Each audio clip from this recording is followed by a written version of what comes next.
ihanda po natin ang ating mga puso bago tayo magpasimula. Tayo po ay muling lumapit sa Diyos sa pamamagitan po ng isang pagdaing sa Kanya upang patnubayan tayo sa ating mga pag-aaral. Sama-sama po tayo lumulog sa Diyos.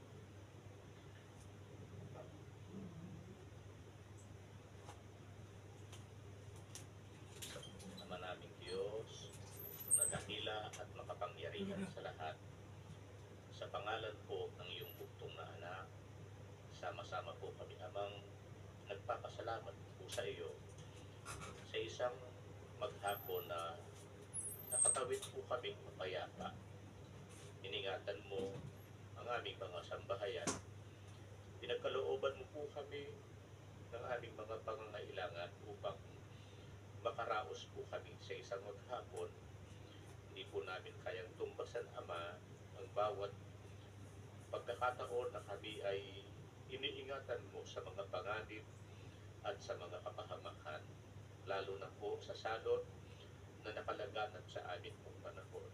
Ama, sana ang aming mga pagluwalhati, tanggapin mo nawa sa iyong banal na kaitaasan.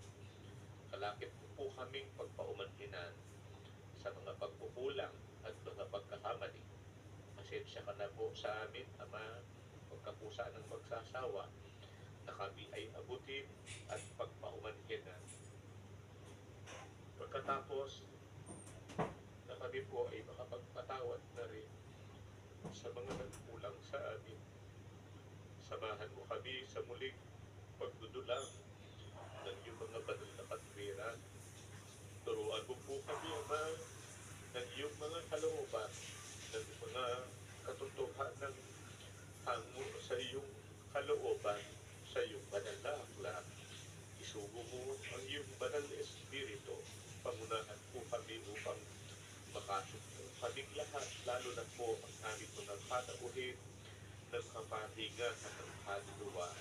Salamat po, Panginoon, sa pagmamahal na iniukol mo po sa aming mga taong iyong nilikha, sa pangalan ng aming Panginoong Jesus.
natin po ang kapayapaan ng Diyos. Magandang araw po, magandang gabi. Anumang oras pong muli ay nakararating kami sa inyo o anumang wika po kami ninyo na papakinggan.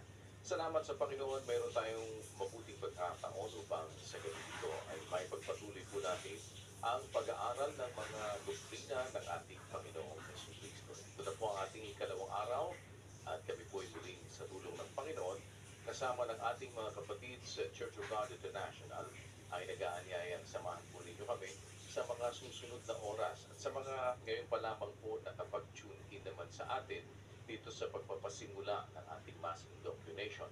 Maaari naman po kayong makaka-catch up doon sa atin pong pinag-aralan kagabi kung hindi po ninyo ito napakinggan. Maaari din po kayong pakipag-ugnayan sa amin upang makumpleto po ninyo ang kabuuan nitong ating pag-aaral na ito naman ay napapalooban po ng 14 na araw ng ating pong pagdudulang ng mga katwiran at mga aral ng ating Panginoong Jesucristo. At yan ay mula Lunes hanggang Biyernes. At ito po ay nasa halos 3 linggo lamang naman namin ipinag-aanyaya sa inyo. Hindi naman po ito masyadong matagal. Nasa loob lamang po ng 1 oras mahigit, isang oras kalahati, pinaka mahaba na po. Kaya umaabot kami ng inyo pong panahon na sana ay mapagdamutan po ninyo na mapakinggan ang amin pong sinasampalatayan ng mga katwiran na nagmumula sa banal na kasulatan. Sa pagkakataong ito, pinagkakaloob na po namin sa inyo si kapatid na Eli Soriano. Magandang araw, magandang gabi mga kababayan sa inyong lahat. Saan man po kayo naroong bahagi ng mundo, tuloy po tayo dito sa ating tinutuklas na mga doktrina ng ating Panginoong Hesus. Kahapon, nagpasimula tayo sa pamamagitan ng pag-aaral ng isang paksa ukol sa iglesia. Kaya po minarapat namin ito ang ating unahin ay alam namin kayo man ay galing sa iba't ibang mga iglesia. Siya rin naman naming dating kalagayan dahil ang aking magulang ay mga manang na Katoliko. Ang aking ama ay sakristan. Ang aking ina ay deboto sa Baclaran kapagkat kami po'y taga-Pasay. Kung ako ipinanganak, doon ako lumaki. Ang aking magulang, lehitimong taga-Pasay. Ang aking ina, aking ama naman ay Katoliko rin at sakristan nga. Alam ko na kayong lahat ay pero sa inyo nasa Iglesia ni Cristo dati, yung iba nasa iba-ibang iglesia. Yan po ang kalagayan ng mga kapatid ngayon sa samahang ito. Siguro, kung atin pong iisa-isahin, ito ang iglesia, itong samahang ito ngayon. Mga miyembro galing sa lahat halos ng iglesia. Meron po tayong mga miyembro na galing sa Iglesia ni Manalo, sa Batista, Saksi ni Jehovah, mga Mormons, galing sa Baha'i Faith, galing sa Buddhism, galing sa Confucianism, galing sa iba't ibang mga pananampalataya. Ang isa lang pong konklusyon na maaari natin i-infer o isipin, siguro nakakita sila ng katwiran higit doon sa nakita nilang dati, kaya sila lumipat sa Iglesia ng Diyos o sa Church of God. At yan po ang gusto kong maintindihan ninyong lahat, mga kababayan, na sa Biblia talaga namang mayroong isang iglesia lang. Hindi naman kagaya ngayon na libo o libo-libo ang mga iglesia. Tinatawag sa iba't ibang mga paraan. Meron nga, hindi na nga iglesia ang ginamit eh. Ang ginamit, saksi raw sila ni Jehovah. Kagaya ng panahon ng mga apostol, saksi sila sa ating Panginoong Hesus kasi sila eh. Sila ang nakakita at nakahipo, nakarinig sa Panginoong Hesus. Ang saksi ni Jehovah naman, wala namang nakita. Ewan ko paano sila naging saksi. Pero yung saksi, nakakita yun. Nakarinig, nakaranas, nakaamoy. Ganun ang tinatawag kong saksi.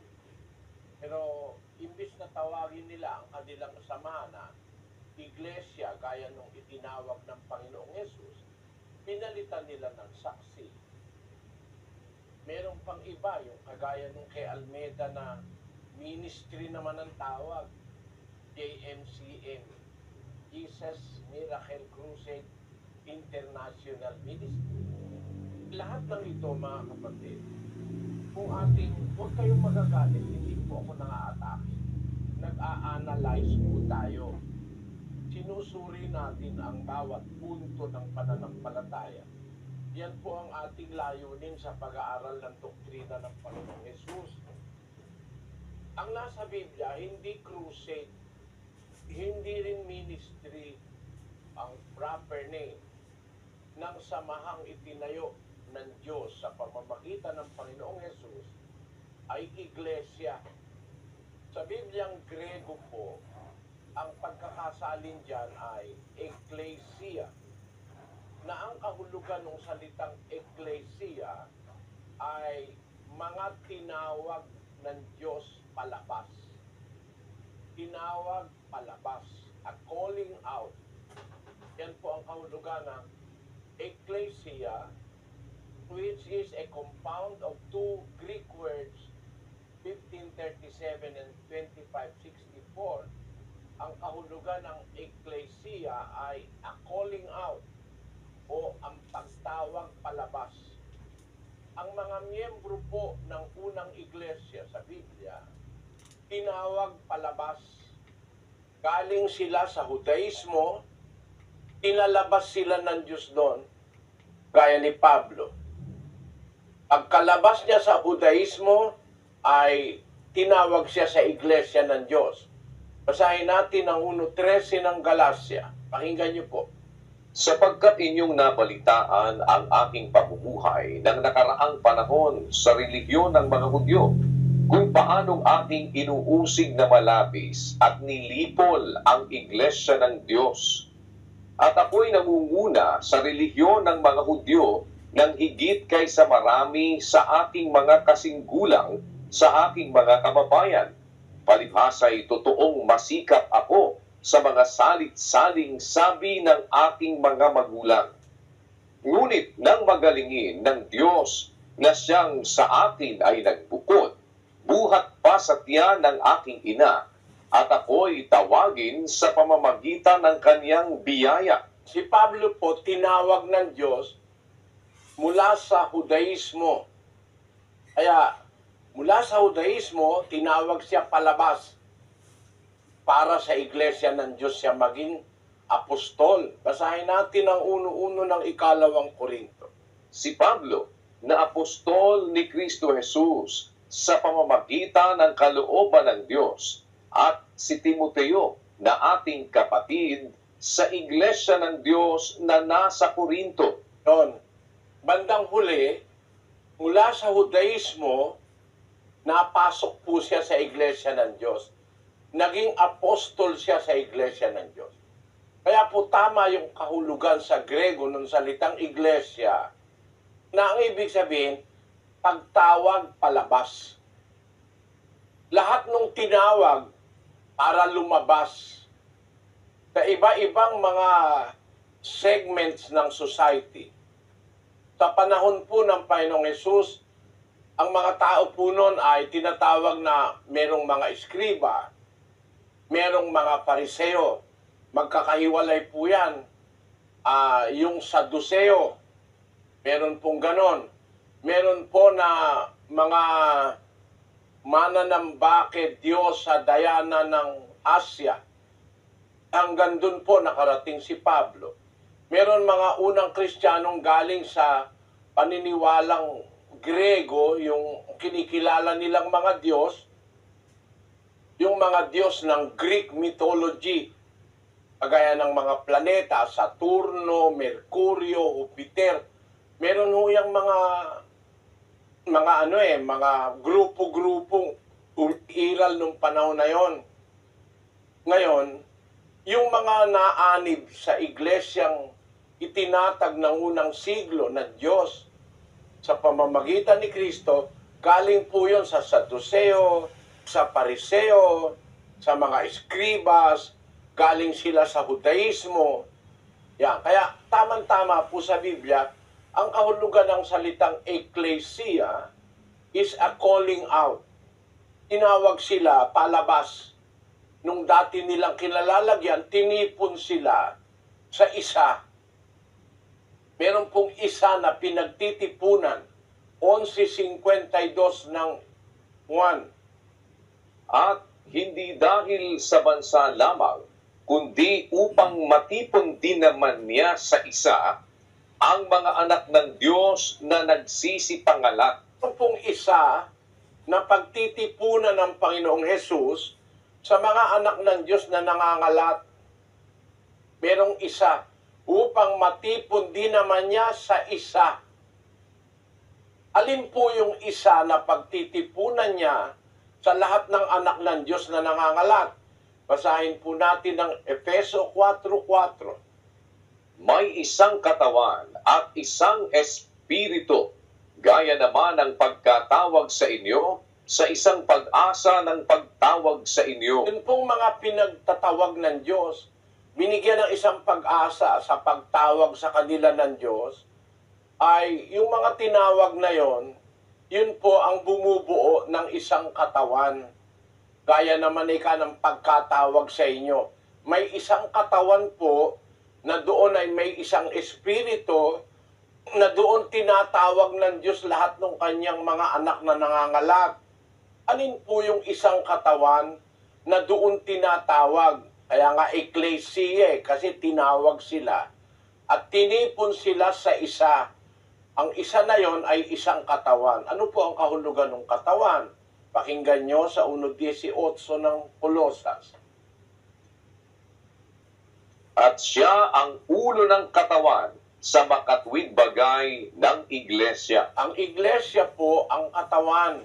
Yung katawan na yon ang doon niya tinitipon ang lahat ng mga anak ng Diyos. Yun po ang isa na pinagtitipunan. Kaya may isang katawan lang eh. Sa ating panahon, humigit kumulang, dito lang sa Brazil, 40,000 ang mga iglesia. Siguro kung sa buong mundo, madaling siguro masasabi mo na kahit 50,000 na mga iba-ibang iglesia, kasama yung maliliit na mga grupo, napakaraming iglesia sa ating panahon. Samantalang ang Biblia nagtuturo lang ng isang katawan o isang iglesia kung saan tinitipon ng Diyos. Tinatawag niya yung kanyang mga anak para matipon at maglingkod sa Kanya. Yun po ang ating tema kahapon, mga kapatid. May isang iglesia at ang iglesyang yan, nasa Biblia pati pangalan. Tinatawag yan na iglesia ng Diyos. Nababasa sa 11 talata ng Biblia ang salitang iglesia ng Diyos. Basahin po natin ang unang Korinto, Kapitulo 11. Ganito po ang ating mababasa sa 22. Ano, wala baga kayong mga bahay na inyong makakainan at maiinuman? O niwawalang halaga ninyo ang iglesia ng Diyos? Walang halaga nyo ba ang iglesia ng Diyos? Parang si Pat Robertson na hindi raw kailangan ng iglesia para maligtas ang tao. Niwawalang halaga nyo ba ang iglesia ng Diyos? Ang sabi pa rin diyan sa Korinto, kung merong tumututol sa mga aral na itinuro ng mga apostol, sa 11:16 ang sabi niya, Datapwat kung tila mapagtunggali ang sinuman, walang gayong ugali kami, ni ang iglesia man ng Diyos. hindi mapagtunggali ang mga kaanib sa iglesia ng Diyos. At ang mga obispo, namamahala yan sa iglesia ng Diyos. 20:28 ng gawa. Ingatan ninyo ang inyong sarili at ang buong kawan na sa kanila'y ginawa kayo ng Espiritu Santo na mga obispo upang pakanin ninyo ang iglesia ng Diyos na binili niya ng kanyang sariling dugo. Ayon, mga obispo na mamahala sa iglesia ng Diyos. Hindi sa kung saan-saang iglesyang itinuro ng mga tao ngayon. Ang katunayan sa unang Timoteo 3:5. Ngunit kung ang sino man nga ay hindi marunong mamahala sa kanyang sariling sangbahayan, paanong makapamamahala sa iglesia ng Diyos? O kita nyo, ang pinamamahalaan ng mga obispo nung una, ang iglesia ng Diyos. Kung ang sino man hindi marunong mamahala sa kanyang sariling sambayan, paano siyang mamamahala sa iglesia ng Diyos? Wala nakalagay, paano siyang mamamahala sa iglesia Katolika, Apostolika, Romana? O paano siyang mamamahala sa iglesia ni Cristo? O paano siyang mamamahala sa iglesia Jerusalem Nueva? O sa iglesia Quadrangular? O sa iglesia Metodista, Wesleyana? Sa iglesia ni Aglipay, iglesia Aglipayana? Yan pong mga yan, wala sa nakasulat sa Biblia. Ang nakasulat sa Bibliang iglesia, mga kababayan, iglesia ng Diyos, tinatawag sa kanyang pangalan, sa pangalan ng may-ari, na pag-aralan na po natin kahapon. Sabi ng Diyos, yung kanya tinatawag sa kanyang pangalan. Uulitin ko lang po ang 43:7 ng Isayas. Bawat tinatawag sa aking pangalan at yaong aking nilikha ay sa aking kaluwalhatian, yaong aking inanyuan, oo, yaong aking ginawa. Maliwanag ano po, yung tinatawag sa kanyang pangalan, sabi ng Diyos, yun ang sa kanyang kaluwalhatian, that is for His glory. Yung aking inanyuan, yun ang tinatawag sa pangalan niya, yung kanyang inanyuan, yung kanyang nilikha, yung kanyang ginawa. Ibig sabihin, bawat bagay na sa Diyos, tinatawag sa kanyang pangalan. Tawagin mo bang quadrangular? Ano yun? Ano, iglesia ng forma? O iglesia trapezoid? O iglesia circular? O iglesia rectangular?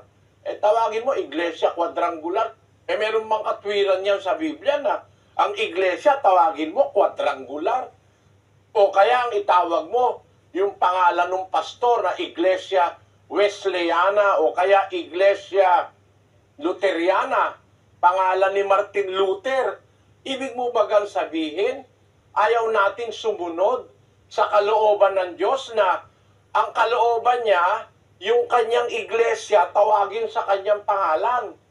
At yun din ang kalooban ng anak. Nung ang Panginoong Jesucristo'y paalis na po sa lupa, papanik na sa langit, ganito ang tagubilin niya sa Ama. 17:11 ng Juan. At wala na ako sa sanglibutan, at ang mga ito ay nasa sanglibutan, at ako'y paririyan sa iyo. Amang banal, ingatan mo sila sa iyong pangalan, yaong mga ibinigay mo sa akin, upang sila'y maging isa, na gaya naman natin. Alis na siya, papanik na sa langit, na nalangin siya sa Ama. Ama, wala na ako sa sanlibutan. Ang mga ito, yung mga Kristiyano, nasa sanlibutan. Paririyan ako sa iyo, Amang Banal. Ingatan mo sila sa iyong pangalan. Hindi naman sinabi ni Kristo, ingatan mo sila sa pangalan ko. Wala nun. Para iglesia ni Kristo. No? Ingatan mo sila sa iyong pangalan. Kasi yung pangalan ng Diyos ay mas makapangyarihan yon sa lahat. Yung pangalan ng Diyos ang kubli o kublihang dako. Kumbaga, depensa, ore, o kaya isang edipisyong matatakbuhan mo, yung pangalan ng Diyos. 18:10 ng Kawikaan. Ang pangalan ng Panginoon ay matibay na buog, tinatakbuhan ng matuwid at naliligtas. Ayan. Yung pangalan ng Diyos, matibay na muog yun. Napakatibay na muog nun, tinatakbuhan ng matuwid at maliligtas. Kaya yung pangalan ng Diyos ang itinawag sa kanyang iglesia. Oh. Ang nasa Biblia po, iglesia ng Diyos. 11 talata ng Biblia ang sinasabi iglesia ng Diyos. Basahin natin ang unang Timoteo 3:15. Ngunit kung ako'y magluwat ng mahabang panahon, ay upang maalaman mo kung paano ang dapat sa mga tao na ugaliin nila sa bahay ng Diyos, na siyang iglesia ng Diyos na buhay at haligi at saligan ng katotohanan. Meron pa bang ibang iglesyang katotohanan sa Biblia? Ang iglesia, iglesia ng Diyos. Anong klaseng Diyos? Diyos na buhay. Na yon ang haligi at saligan ng katotohanan. The pillar and ground of the truth. Pakibasa sa English, kapatid na Daniel. But if I tarry long, that thou mayest know how thou oughtest to behave thyself in the house of God, which is the church of the living God, the pillar and ground of the truth. Ayan, ang sabi sa Kastila, Pero en caso que me tarde, te escribo para que sepas cómo debe conducirse uno en la casa de Dios, que es la iglesia del Dios vivo, columna y fundamento de la verdad. sa Portugues, ang pagkasabi po riyan, mas CEO de moral, sa iba como as pessoas devem comportarse na casa de Deus, que a igreja de Deus vivo, coluna e fundamento da verdade. Isaya po, paan kung ako malangan ugdugay, aron masayran mo kung unsa ang paggawi sa mga tao sa balay sa Dios, nga mao ang iglesia sa Dios nga buhi, haligi ug patukuranan sa kamatuoran. Nakapampangan, dapat nung ako magluwat kung makabang panahon, mga balo mo nung nanong dapat ng panugalyan ding tao king balening Diyos, ay tiyay iglesia na ning Diyos, amabye, ing asyas at katatalakaran na ning katutuan. Sa Ilocano po, ngem no mabayag to, tapno amon no kasano ti maiparbeng akababalin ti sanga kabalayan ti Dios nga isu ti iglesia ti Dios as ibibiyag nga adigi ket sa diri ti kinapudno. Kahit saan mo po basahin Biblia yan Ang nasa Biblia, iglesia ng Diyos Wala na pong duda, mga kababayan. Kung kayo nag-aaral ng Biblia, saksi ka ni Jehovah. Hindi ka ba magdududa na ang nababasa sa Biblia, iglesia ng Diyos, saksi ka ni Jehovah? Ano yun? Huwag kayong magagalit, mga saksi ni Jehovah. Lalo na yung mga miyembro. Hindi naman kayo sinisisi ko Ang sinisisi ko, yung nagpundar, yung naging puno nyo, na si Charles Taze Russell. 6 na beses nagpalit ng pangalan ang saksi ni Jehovah. Katapos-tapusan, mali pa rin. Siguro, kung namimili ka ng pangalan, dapat sa bandang huli, matama ka na Kagaya nung nangyari sa amin. Nung una, nandun ako sa iglesia ng Diyos kay Kristo Jesus, haligi at suhay ng katotohanan. Tapos, nagkaroon ng pagkakataon, iglesia ng Diyos na haligit sa liga ng katotohanan. At least, namimili ako ng pangalan. Ano ba kaya ako ang talagang pangalan? Natuklasan ko, talagang tamang pangalan, iglesia ng Diyos. Utos naman yun, di naman mali yung ginawa ko. Basahin natin sa Kawikaan. Ito po ang salita ng Diyos, 22:1. Ang mabuting pangalan ay maiging piliin kaysa malaking kayamanan. Yun, At ang mabuting pangalan, maiging piliin kaysa malaking kayamanan. Meron pong mabuting pangalan. At ang pinakamabuting pangalan ng iglesia sa Biblia ay ang pangalan ng may-ari. Ang may-ari ang Diyos. Ilalagay mo, pangalan ni Luther, Iglesia Luteriana, Huwag kayong magagalit, mga kapatid na protestante. Totoo lang naman ang sinasabi ko, nasa Biblia nyo rin yan eh. Basahin nyo. Baka meron diyang Iglesia Luteriana. Basahin mo. Sabi ng Diyos, ang mabuting pangalan, maiging piliin kaysa malaking kayamanan. Eh, kung Iglesia ka ni Luther, isipin mo nga, alin ang mabuti? Iglesia ng Diyos o Iglesia ni Luther? Pag hindi mo pa naisip, ano ibig ko sabihin? Hindi mo ba maiisip po yun, kapatid? Alin ang mas maganda? Iglesia ng Diyos o Iglesia sa Roma? Katolika, Apostolika, Romana, yun ba tama? Nasa Biblia ba yun? Kung talagang naniniwala tayo sa Biblia at sa Diyos, may walang ibang iglesia ang dapat kang piliin. Mas mamahalin mo yung iglesyang tinatawag sa pangalan ng Ama o ng Diyos na makapangyarihan sa lahat. Kaya nga sa Biblia ang tawag, Iglesia ng Diyos. Doon tinawag si Pablo. Iglesia ng Diyos, doon nandun ang mga apostol. Iglesia ng Diyos, ang binili ni Kristo ng kanyang sariling dugo. Ano pa gusto nyo, mga kababayan? Ayaw nyo. Sige nga po, sumagot kayo sa budhi. Yung isip mo at saka yung konsyensya mo, pasagutin mo. Alin kaya ang mas gusto mo? Iglesia na ang nandun ay pangalan ng Diyos o pangalan ni Luther o kaya ni Wesley o pangalan ni Buddha? Kaya Buddhism. Alam nyo ba, mga kababayang Budista, si Buddha, ano yan, reckless yan. Hindi ka maililigtas ni Buddha, mga kababayang in Czech, Chinese, Japanese. Bakit? Reckless yan eh. Alam nyo kung ba't namatay si Buddha? Tao kasi yan, di naman Diyos yan eh. Tao yan, si Gautama. Tinawag nilang Gautama Buddha, the enlightened one. Naliwanagan daw yan, kaya tinawag na Buddha. Ang kahulugan po ng Buddha ay naliwanagan. Pero kung laliwanagan yan, alam nyo ba paano namatay si Buddha? Huwag kayong magagalit, mga Budista. No? Huwag kayong magagalit. Magsuri kayo. Ito po, sa Encyclopedia Britannica. Nilabas noong 2005, hindi naman nila natutulan. Ano nakalagay, kapatid na Daniel?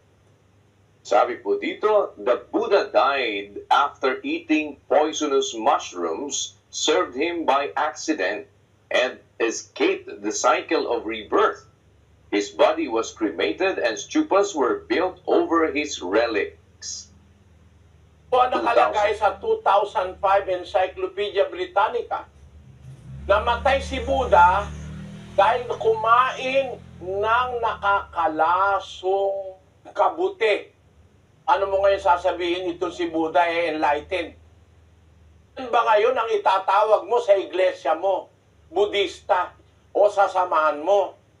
Kaya yung mga kapatid namin dating miyembro ni Buddha, merong nag-text sa akin, Brother Eli, salamat, nakilala ko si Buddha. Ibig niya sabihin, nung araw na Budista siya, hindi niya kilala si Buddha. Basta nakagisnan niya na lang na siya anak ng Budista, taga Hong Kong anak siya ng Budista, kaya sabi ko nga, masuswerte Pilipino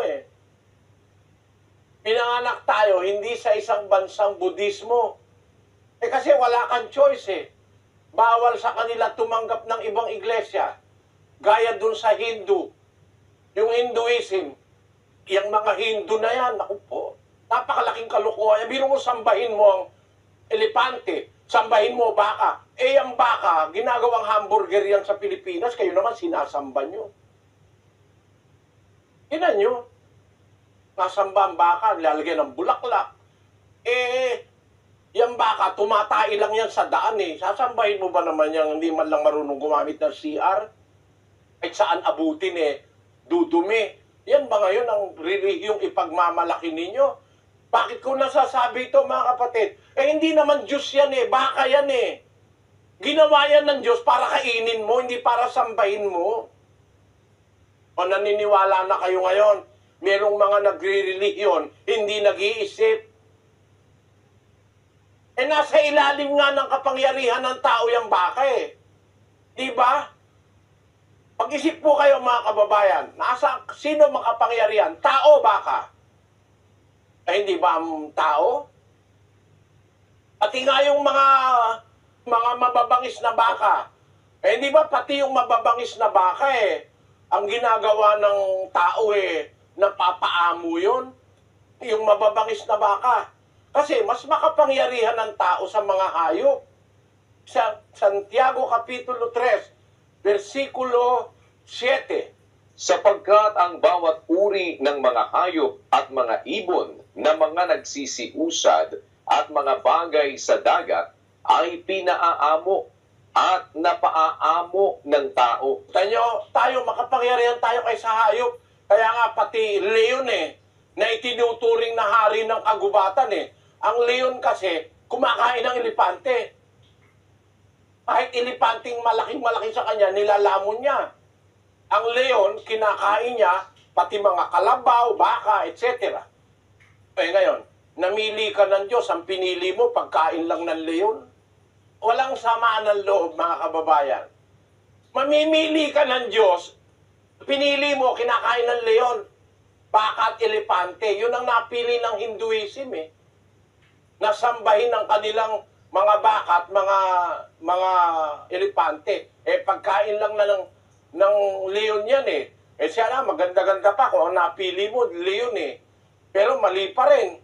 Kasi hayop din yun Napapaamo rin ng tao yun. Kahit nga yung mga, ang tawag doon, yung mga,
to every animal.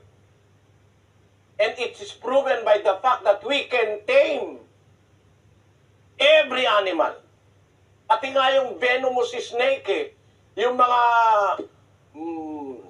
makamandag na hayop gaya ng mga ahas, natitame ng tao yan Napapaamo yan ng tao. Paano mo ngayon sasabihin na sasamba ka sa mga yan?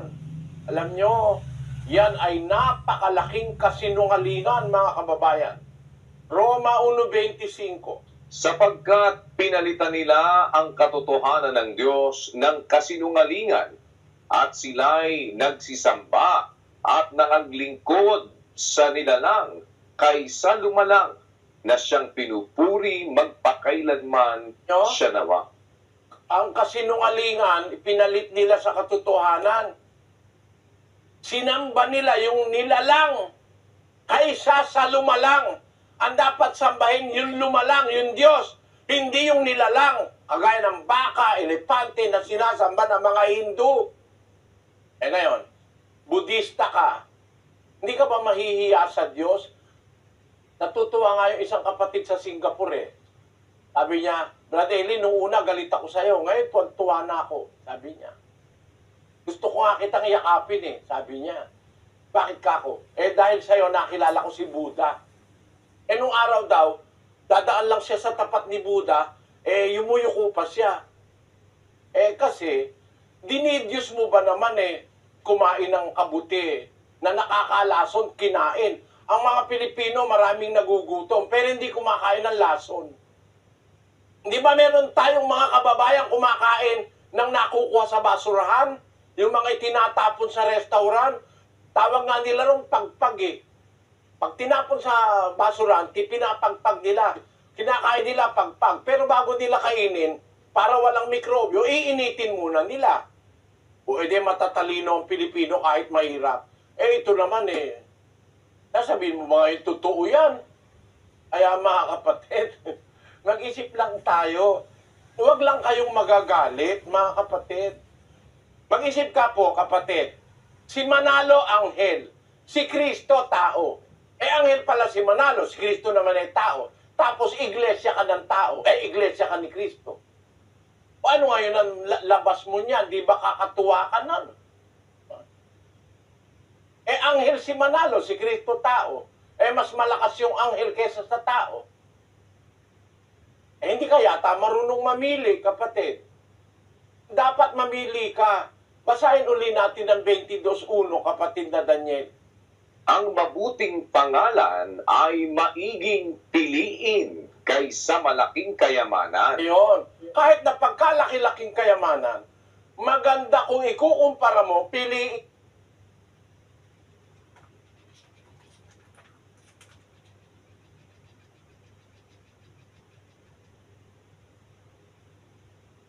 ng ating Panginoong Jesucristo.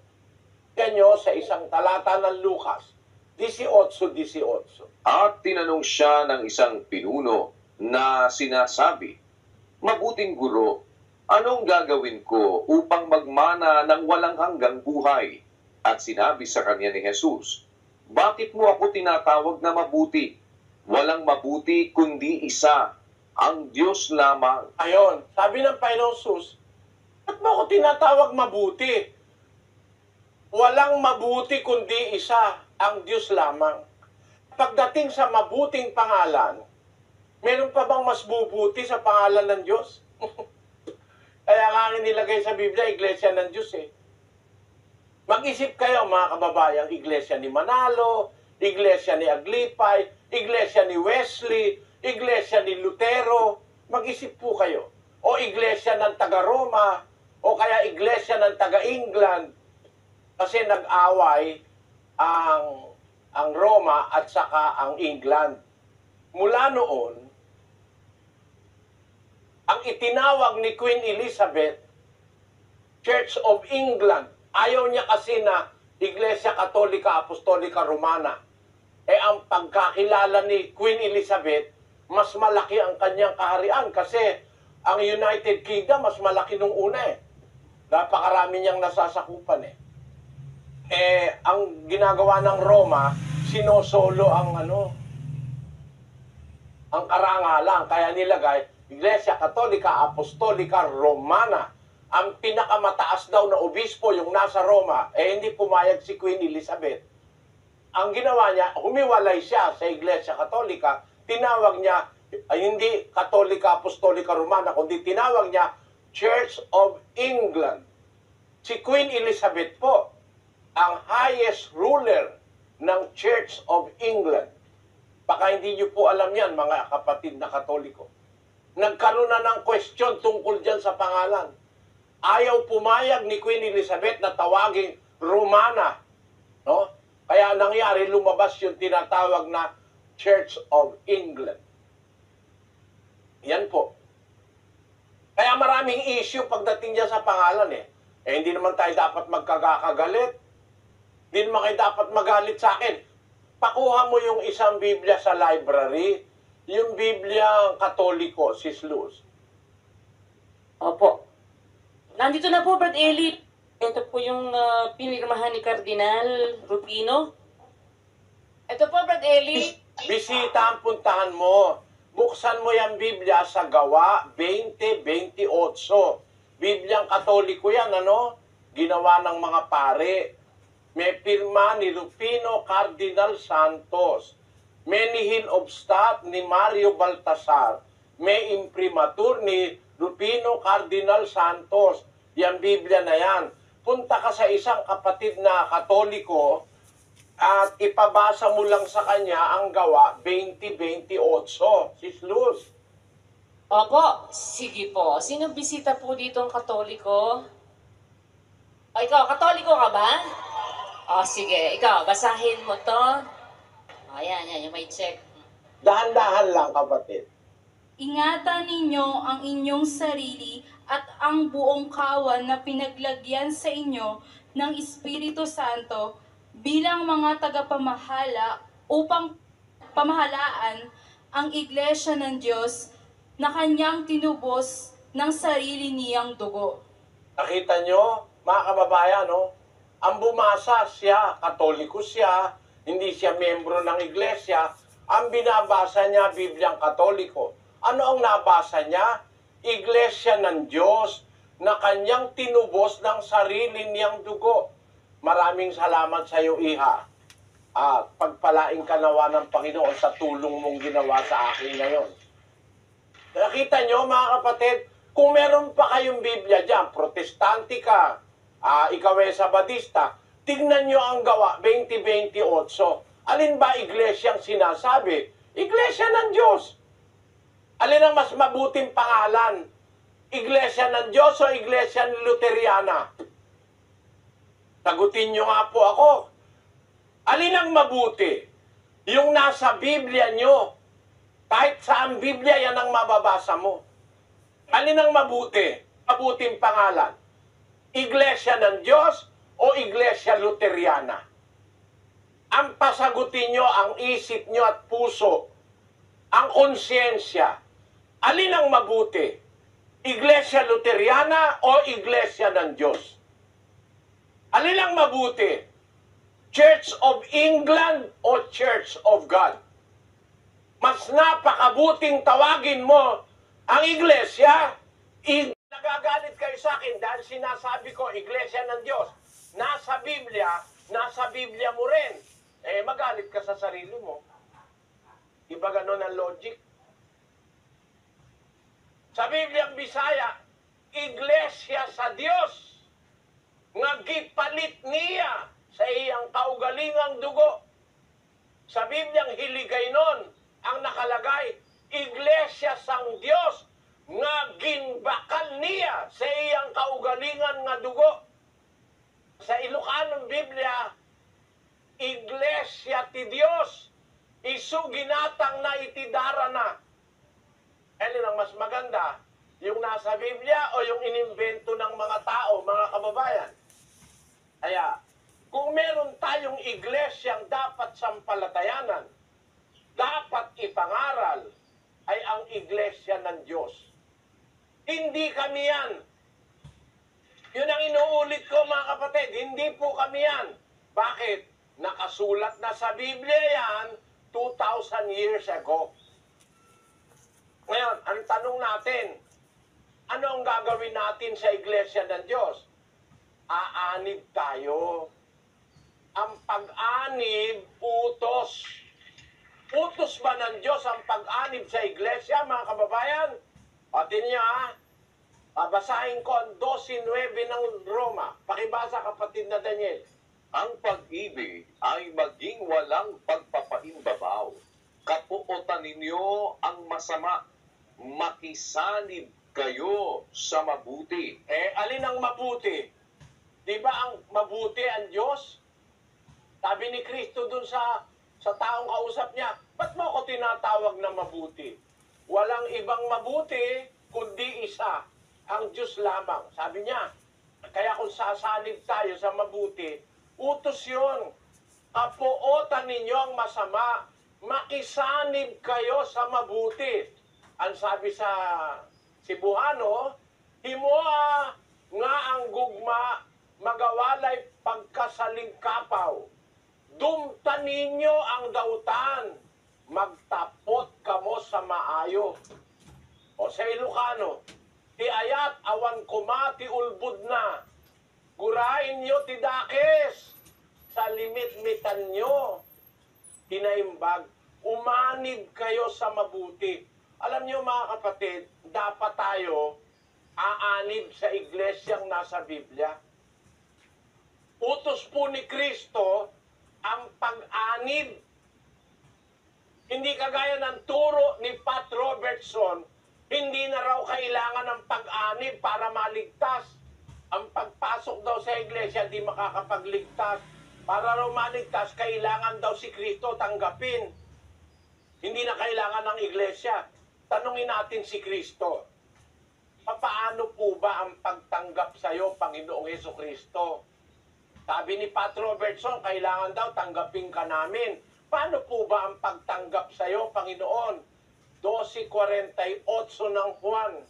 Ang nagtatakwil sa akin at hindi tumatanggap sa aking mga pananalita ay mayroong isang hahatol sa kanya. Ang salitang aking sinalita ay siyang sa kanya'y hahatol sa huling araw. Ayun pala, pagka itinatakwil mo yung pananalita ni Kristo, itinatakwil mo na si Kristo. Sabi niya, ang nagtatakwil sa akin. Sino yon? At hindi tumatanggap sa aking pananalita. Yung palang hindi pagtanggap sa salita o aral ni Kristo, pagtatakwil pala kay Kristo yon. Paano mo sasabihin, tanggapin si Kristo, ayaw mo naman tanggapin ang iglesia? Si Kristo ang nagturo ng iglesia. Nagtayo ang Diyos ng iglesia. Mamimili ka na rin lang ng pangalan. Meron naman sa Biblia, ba't hindi na pinili mo? Diba? Ang nasa Biblia na totoong iglesia, iglesia ng Diyos. Ngayon, dapat ba tayong umanib doon, mga kapatid? Dapat ba? Sabi, makisanib kayo. Yung pong pagsanib, batas yun. At tayong mga hintil, paano tayo sasanib sa iglesia sa Biblia? Basahin po natin sa Efeso 3:6. Na ang mga hentil ay mga tagapagmana at mga kasangkap ng katawan at mga may bahagi sa pangako na kay Kristo Jesus sa pamamagitan ng Ebanghelyo. Sa pamamagitan po ng Ebanghelyo, mga kababayan, eto, meron kayong kopya ng Ebanghelyo, ng Biblia. Meron din ako. Meron din lahat ng pastor. Bawat isa nga may Biblia eh. Meron din ang saksi ni Jehovah. Ang gusto kong sabihin, mga kababayan, ganito. Ilagay natin uli sa screen ang 3:6. Sabi ni Pablo, ang mga hintil, tayo po, mga hintil tayo, labas ng Israel, ang tawag ng Biblia, Gentiles o hintil. Hindi naman tayo Israelita, hindi naman tayo Hudyo, kaya tayo po papatak mga hintil. Pilipino, hintil, Amerikano, Hapon, Chinese, etc. Tayo mga hintil. Sabi ng Biblia, ang mga hintil ay tagapagmana, kasangkap ng katawan, kaanib ng katawan. Alam natin ang katawan, yun ang iglesia. Nabasa na kanina, siya ang ulo ng katawan sa makatwid bagay ng iglesia. Ngayon, ang iglesia po na katawan, sasangkapan yun. Sa English po, mas maliwanag ang pagkasabi. That is how the Gentiles are fellow heirs, members of the same body. Ayon, members o kaanib sa katawan. Gentiles are fellow heirs, kasamang tagapagmana ng pangako ng Diyos. Members of the same body. We must be members of the body. The body is the church. Ang katawan ay ang iglesia. Dapat maging miyembro tayo ng iglesia. The church was intended by God to be an institution of salvation. We must be members of that body. Sabi ng Biblia, Gentiles are fellow heirs, members of the same body, partakers of the promise in Christ through the gospel. Sa Tagalog, ang mga hintil ay tagapagmana, kasangkap ng katawan o members ng katawan. Ang katawan iglesia, kaya kaanib. Sa ibang Tagalog, ang salitang kasangkap, kaanib. Kaanib ng katawan o kaanib ng iglesia. Yan po ay ginagamit ng Biblia. Basahin natin ang Korinto. In Daniel 10:32 ng unang Korinto. Huwag kayong magbigay ng dahilang ikatitisod sa mga Hudyo sa mga Grego man o sa mga kaanib man ng Iglesia ng Diyos. Ayon, yung mga huli, kumbaga sa manuhan, huling kabit, ang tawag po ron, mga kaanib. Ang Iglesia ng Diyos, itinatag ni Kristo noong unang siglo. Sa bandang huli, aanib ka na lang. Buo na kasi yung Iglesia. Hindi ka na magtatayo ng Iglesia mo kagaya ng ginawa ni Manalo. Kagaya ng ginawa ni Ellen G. White, nagtayo ng Sabadista. Kagaya ng ginawa ni Joseph Smith, nagtayo ng Mormons. Lahat sila nagtayo ng kanya-kanya eh. Ang nasa Biblia, may katawan na, may iglesia na, di ka pa pinapanganak. Ang gagawin mo na lang ngayon, aanib ka. Nakita nyo ang aming rehistro, mga kapatid. Ang nakalagay, mga kaanib. Mga kaanib sa iglesia ng Diyos, internasyonal. Hindi kami iglesia ng Diyos, kaanib kami. Yan ang aming rehistro. Members, Church of God International. Yan ang rehistro. Hindi po kami nagtayo. Umanib kami. Paano kami naanib? Sabi ni Pablo, liwanag. Members of the same body, partakers of the promise in Christ Jesus through the gospel. Sa pamamagitan ng Ebanghelyo, ang mga hintil ay tagapagmana, mga kasangkap o kaanib ng katawan na iglesia, no? At mga may bahagi sa pangako na kay Kristo Jesus sa pamamagitan ng Ebanghelyo. Eto po, sabi nung iba sa akin, paano ka naanib dyan? Tinanggap ka ba ng mga apostol? Sabi nung kadiskusyon kong Katoliko. Tinanggap ka ba? May nagbautismo ba sa'yo? Sabi ko, ang pag-anib sa iglesia, pagtanggap sa Ebanghelyo.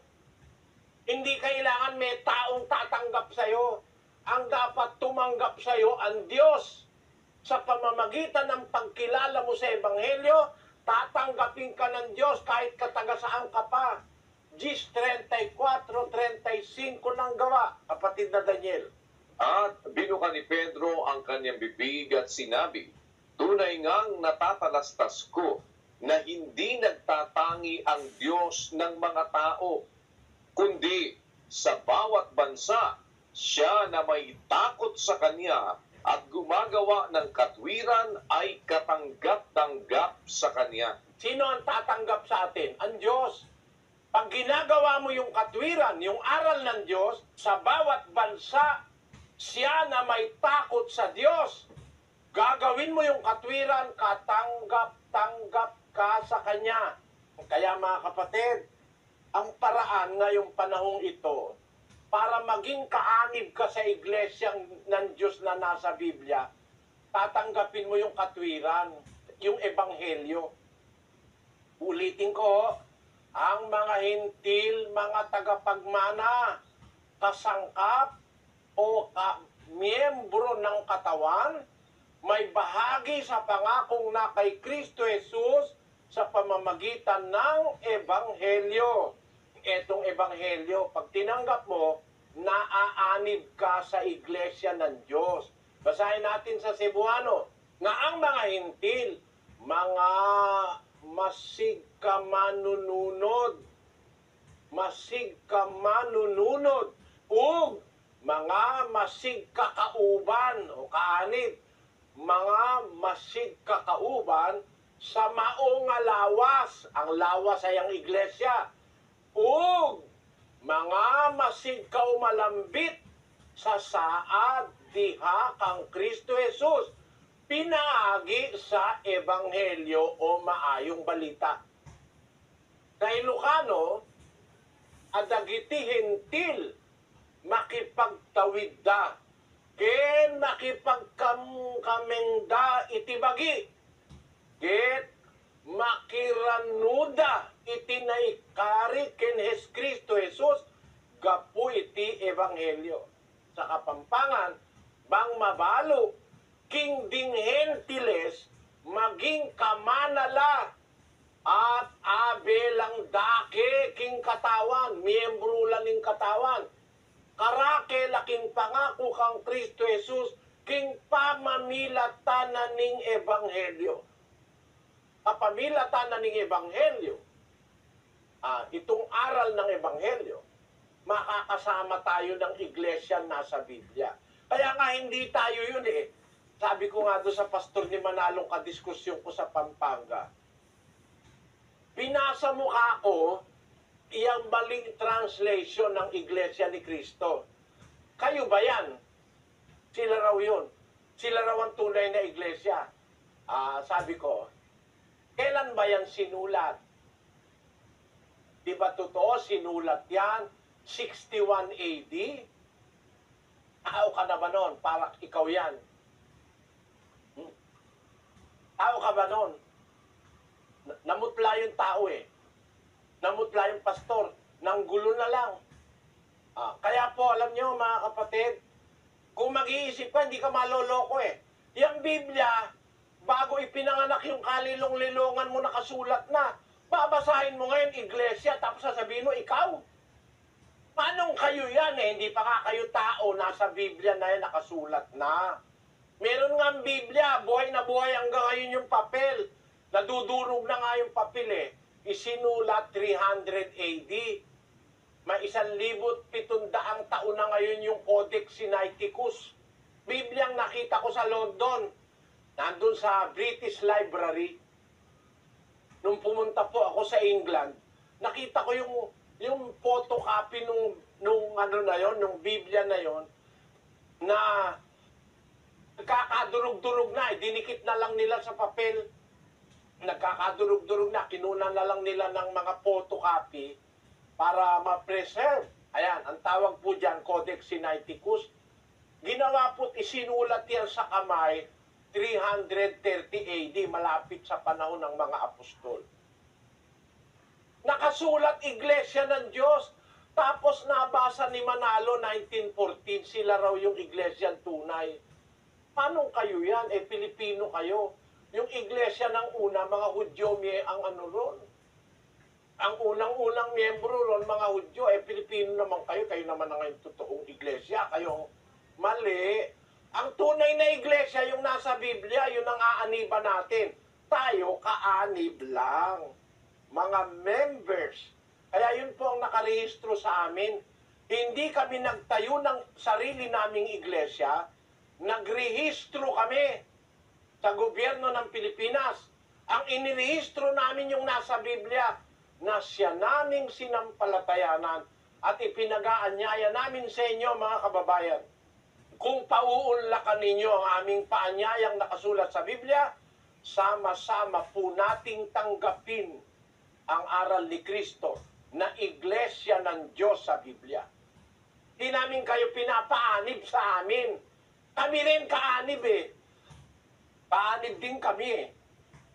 Yung buong katotohanan nasa Biblia na ang iglesia pong aaniban natin, nakatayo na nung unang siglo pa, first century pa, nakatayo na. Ipinangangaral sa ating panahon sa pamamagitan ng Ebanghelyo, pag tinanggap natin yung iglesia na yon, magiging kaanib tayo. We are fellow heirs, members of the same body. Ang liwaliwanag po eh. Gentiles are fellow heirs. Magmamana rin tayo ng buhay na wala hanggan. Yung heirs, tagapagmana po yun. Members of the same body. Miyembro ng katawan din na yon. Yun nga yung iglesia. At may bahagi sa pangako na kay Kristo Jesus sa pamamagitan ng Ebanghelyo. Kaya sa pamamagitan po ng Ebanghelyo, mga kababayan, nanyayahan namin kayo. Umanib tayo sa iglesyang nasa Biblia. Ngayon, para makaanib tayo, dapat alam natin ang doktrina. Mag-uumpisa po bukas kung loloobin ng Panginoon. Ano yung mga aral ng Ebanghelyo na dapat nating matanggap para tayo maanib o masangkap, maging member ng iglesia ng Biblia? Tandaan nyo, ang iglesia ng Biblia ay ang iglesia ng Diyos. Para tayo maanib o masangkap, kailangan natin ang Ebanghelyo. Ano ba yung aral ng Ebanghelyo na ating tatanggapin? Ano yung aral ng Ebanghelyo na ating sasampalatayanan? Ano-ano po yun? Kasi sabi nung iba, ganito yan mga kapabayan, no? Tinatawagan ko kayong pansin. Mga pastor ng born again, tanggapin mo Ebanghelyo, sabi. Ano ba ika-Ebanghelyo? Mabuting balita. Ano ba ika-mabuting balita? Kaligtasan. O, kaya, tinatanggap mo ba Ebanghelyo? Taas ang kamay. O, tataas ang kamay. Papatungan ka na, babautismo, membro ka na. Mali po yun. Ang Ebanghelyo po, hindi natatanggap sa taas ng kamay. Ang Ebanghelyo, aral. Aral na pag-aaralan po natin mula bukas kung loloobin ng Diyos hanggang matapos tayo ng pag-aaral. Ang Ebanghelyo po, aral. Basahin po natin ang sinasabi sa Efeso 1:13. Na sa kanya'y kayo rin naman, pagkarinig ng aral ng katotohanan, ng ebanghelyo ng inyong kaligtasan, na sa kanya rin naman, mula nang kayo'y magsisampalataya, ay kayo'y tinatakan ng Espiritu Santo na ipinangako. Yun, aral ng katotohanan ng ebanghelyo ng inyong kaligtasan. Yung pong aral ng ebanghelyo, yun ang aral ng katotohanan. Anong gagawin natin doon? Anong gagawin natin sa ebanghelyo? Papakinggan lang. Pakinggan nyo sa 15:1 ng unang Korinto. Ngayon ipinatatalastas ko sa inyo, mga kapatid, ang ebanghelyo na sa inyo'y aking ipinangaral, na inyo namang tinanggap, na siya naman ninyong pinananatilihan. Sa pamamagitan naman ito'y ligtas kayo, kung matiyagan ninyong iingatan ang salitang ipinangaral ko sa inyo, maliban na kung kayo'y nagsisampalataya ng walang kabuluhan. Ayun. Ang ebanghelyo pala, sa pamamagitan nito, sabi ni Pablo, ligtas kayo kung matiyagan nyo iingatan o susundin. Ang salitang ipinangaral ko sa inyo, yung pala'y aral na susundin. Ang ebanghelyo pala, aral na susundin, tatalimahin, iingatan. Hindi po yun ebanghelyong tatanggapin mo, tataas ka lang ng kamay. Hindi ganon. Kaya nga po, pinag-aaralan natin ang doktrina ng Ebanghelyo ni Kristo. Ano ba yung mga Ebanghelyo ni Kristo? Ano ba yung ating susundin sa Ebanghelyo? Bibigyan ko kayo ng hint, ng clue, pahiwatig, na ang Ebanghelyo aral. No? Aral po. Basahin natin ang 1:27 ng Pilipos. Ang inyo lamang pamumuhay ay maging karapat-dapat sa ebanghelyo ni Kristo, upang maging ako ay dumating at kayo'y makita o wala man sa harap ninyo, ay mabalitaan ko ang inyong kalagayan, na kayo'y matitibay sa isang espiritu, na kayo'y magkaisa ng kaluluwa na nangagsisikap sa pananampalataya sa ebanghelyo. Sabi po ni Pablo, ang inyong pamumuhay maging karapat-dapat sa ebanghelyo ni Kristo. Yung atin hong pamumuhay, yung kabuuan nun, pagsasalita, pagkain, pagdadamit, pakikisama, pagsunod sa ama, ina, pagmamahal sa asawa, pagmamahal sa mga anak, pagkakandili sa sambahayan, pananamit, kung paano tayo mananamit, paano ba tayo makikipagkapitbahay, paano ba tayo makikipamayan sa isang bayan o sa isang bansa. Lahat po ng yan may aral ng ebanghelyo. Pati nga pananamit, kung paano tayo dapat manamit eh. No? Yan po ang aming ipinag-aanyaya sa inyo, mga kapatid. Meron bang bawal na pagkain sa ebanghelyo? Bawal ba ang baboy gaya ng Sabadista? Bawal ang tahong, bawal ang talaba. Sa amin din, bawal ang tahong pag may red tide. Pero pag walang red tide, kumakain ako ng tahong. Paminsan-minsan. No? Pero sa Sabadista, talaga, bawal ang tahong, bawal ang hipon, bawal ang baboy, bawal ang kamelyo, bawal ang kabayo, bawal ang maraming bawal sa Sabadista. Ang babait ng mga miyembro ng Sabadista. No? Naloko nung mga pastor nila, Lahat binawal na. Pati ba naman alamang bawal? Kung wala ka ng pera, bagoong lang ang kaya mo. Bawal pa rin. Ang hindi lang bawal, baka at saka manok. Kaya mga kapatid, siguro maganda dumalo po kayo kahit wala kayong balak na umanib o sumama sa amin. Dumalo po kayo, maintindihan nyo lang. Kumbaga, para kayong nagsusuri o kaya naghahanap kayo ng mali sa sasabihin ko. Payag naman ako nun. O, wala naman po tayong dapat pag-awayan Pinag-uusapan natin, aral ng Diyos, nanyayahan namin kayo. Na aral ng Diyos, yung Ebanghelyo, kasi aral yun Aral ng katotohanan, Ebanghelyo ng kaligtasan. At yun po, nasa Biblia yon. Ang bibigay ko sa inyong clue o pahiwatig na ang Ebanghelyo po ay aral na susundin. Hindi ka lang tataas ng kamay, tapos na. Susundin mo ang aral ng Ebanghelyo. Ang isang aral ng Ebanghelyo, tinuro ng mga apostol, eto po, sa Colosas 3:16.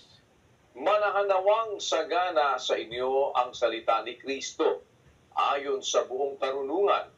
Kayo'y magturuan at magpaalalahanan sa isa't isa sa pamamagitan ng mga salmo at ng mga himno at mga awit na ukol sa Espiritu, na magsiawit kayong may biyaya sa inyong puso sa Diyos. Ang isa palang aral ng Ebanghelyo, aawitan natin ng Diyos. Yung mga taong hindi nakakaalam ng aral, umaawit din. Alam niyo kung sino inaawitan? Awitan kita, awitan kita, ang sarili nating, paano yun, himig, ang iyong maririnig, pakinggan mo. Sino inaawitan? Sa Biblia po, pati pag-awit pala sa Ebanghelyo utos. Aawitan natin ang Diyos. Ayos naman yun. Aawitan mo ang Diyos. Kasi lahat naman inaawitan mo Ako ay Pilipino. Diba? Pati yung pagka-Pilipino, inaawit mo. Tapos, para magpakita ng mga patriotism, ibon mang may layang lumipad, hawak-hawak pa yung puso. Kulungin mo at umiiyak, bayan pa kayang sakdal dilag, ang di magnasang makaalpas. Pilipinas kong minumutya, pugad ng luha ko't dalita, aking adika, makita kang sakdalaya. Ayan. Naawitan mo Pilipinas. Hindi lang yon. Pati yung ating national flower, inaawitan mo rin. Sampagitan ng aming lipi, bulaklak na sakdal ng yumi, ikaw ang mutyang pinili, nasa gisag ng aming lahi. O, kita mo? Yan ang national flower. Ang kulay mong binusilak, ang diwa ng aming pangarap, ang iyong bangot halimuyak, sa tuwi na ay aming nalalanghap. O bulaklak na nagbibigay ligaya, o paraluman, mutyang sampagita, larawang mistula ng mga dalaga, ikaw ang tanging bituin, irama ng kanilang ganda. Ang iyong talulot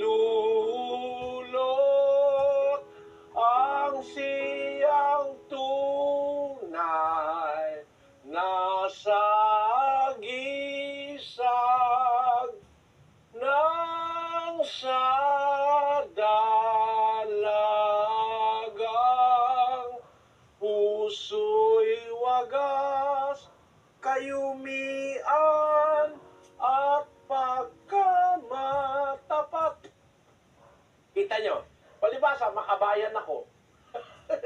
Nung araw, kung bata pa, kabisado ko lahat yan eh. Lahat ng mga kantang para sa bayan.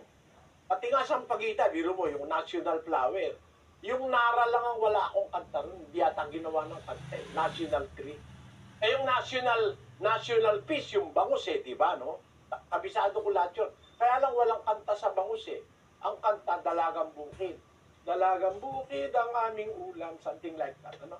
Eh, kita nyo mga kapatid, lahat kinakantahan mo. Oh my Papa, to me he was so wonderful. Oh my Papa,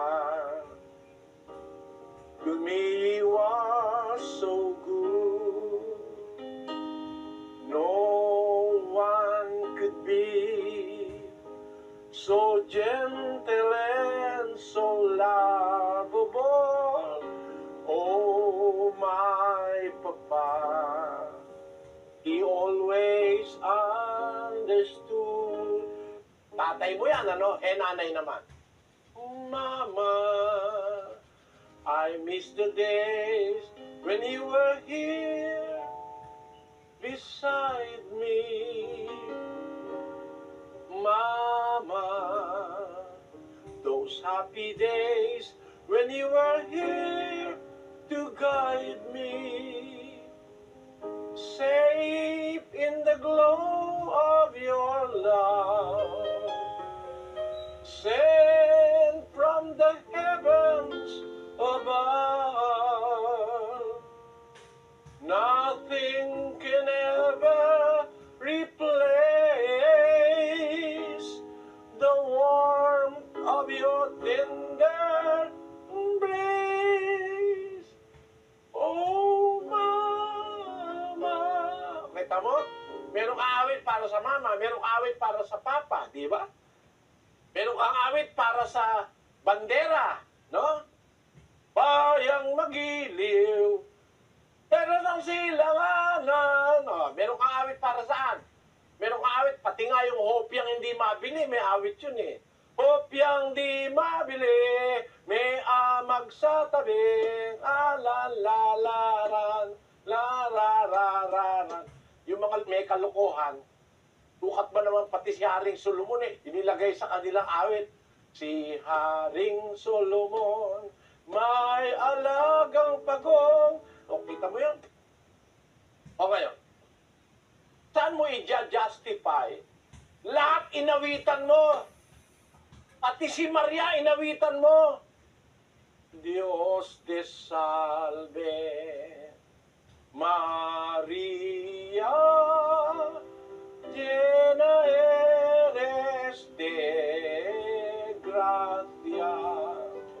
El Señor es contigo, bendita tú eres entre todas las mujeres, y bendito es el fruto, y bendito es el fruto de tu vientre, Jesús. Kita nyo? Inawitan mo si Maria, inawitan mo bandera, inawitan mo yung mamang kay lupit. Ang puso mo'y di nanabag, pag pumanaw ang buhay ko, may isang pipit na iiyak. O, kita mo? Meron ba tayong hindi inaawitan? Alam nyo ba mga kapatid, ang awit matanda pa sa mundo? Meron akong alam na awit, matanda pa sa mundo. Mahigit ng 4 na bilyon taon. May awit akong alam. Baka sabihin nyo, yabang naman ito si Soriano. Eh ako po, marami akong awit na antigo eh. Hindi nga alam ng mga kabataan ngayon eh. Yung awit na narinig ko nung araw sa lola ko, sa nanay ko. Matatandang awit yun eh. Oh, promise me that someday you and I will take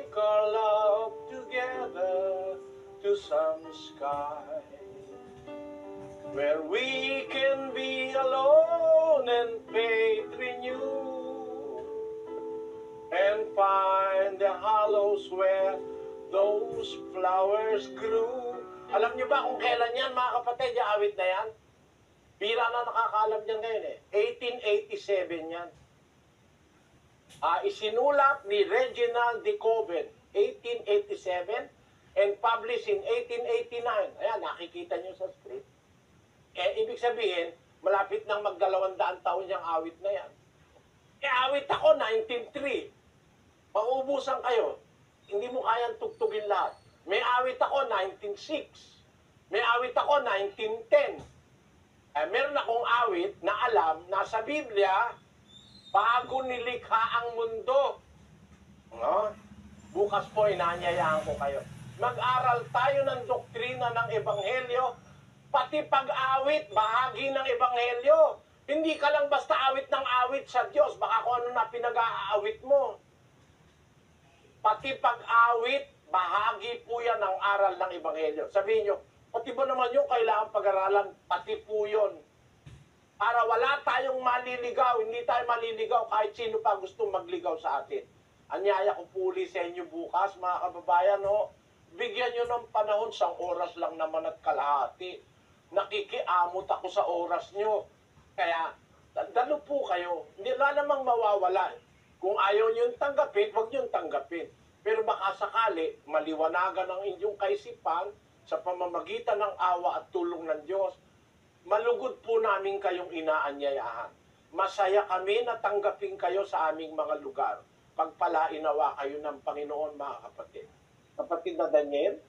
Salamat po sa Diyos na muli sa inyong pagpapaunlak sa amin sa gabi ito sa ikalawang araw po ng ating mass indoctrination na isinasagawa. Kung loloobin po ng Panginoon, nag-aanyaya kami muli sa ating pong third day ng ating mass indoctrination. Yan po'y bukas, kung loloobin ng Panginoon, araw po ng Miyerkules, alas 7 ng gabi, Philippine Standard Time. Kung ano man pong oras sa inyong mga lugar na kinaroroonan at kung ano mang wika po ninyo kami napapakinggan. Kasama po nito ay nag-aanyaya din kami para sa ating global prayer mamaya pong alas 9:30 ng gabi, mga kapatid, Philippine Standard Time. Ito po'y bukas para sa lahat ng ating mga kapwa-tao. Ano man po ang inyong relihiyon, kayo po ay aming inaanyayahan na makisa sa ating pong pagtawag at paghingi ng awa mula po sa Panginoon. Sa gabi nito, minsan pa, bago po tayo pansamantala mag-iwahiwalay, mga panauhin sa amin pong mga kapatid, kasama po ang ating mga kapatid sa iba't ibang panig ng daigdig, ang lahat po ng members ng Church of God International na nakatune in din po ngayon, nag-aanyaya po kami sa inyo na samahan nyo kaming muli sa isang maikling panalangin.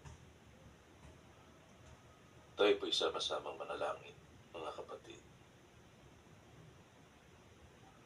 Ama naming makapangyarihan sa lahat, sa pangalan po ng iyong bugtong na anak, salamat po sa ganitong mga pagkakataon na amin pong nagugugol upang makinig ng iyong mga salita.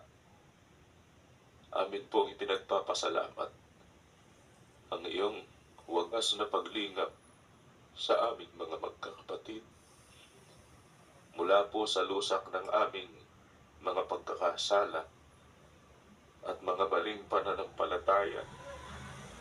Pinulot mo kaming isa-isa. Tinuturuan mo upang kami po'y makalakad ng naaayon sa iyong banal na kalooban. Ama, salamat po sa pagpawi mo sa mga alinlangang sumasagi sa aming mga kaisipan. Sana po, paingatan namin ang iyong mga salita sa aming mga puso. Tulungan mo kaming lahat na aming may sa kabuhayan ang mga aral na aming natututunan. Magpaala ka po sa mga kaluluwang nakikinig ng iyong mga katwiran.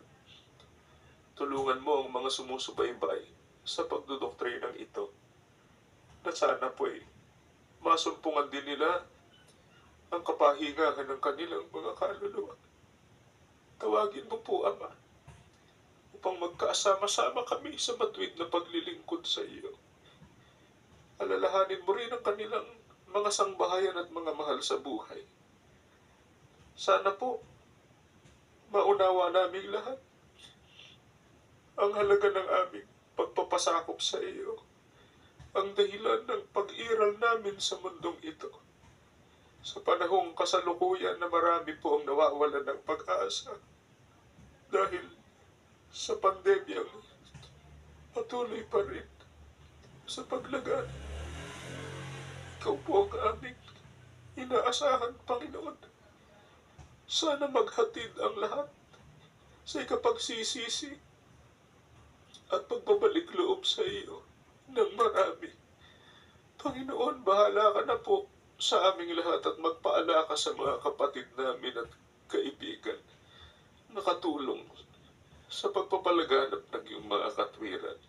Marami pong salamat sa pangalan ng aming tagapagligtas na si Kristo Jesus. Amen.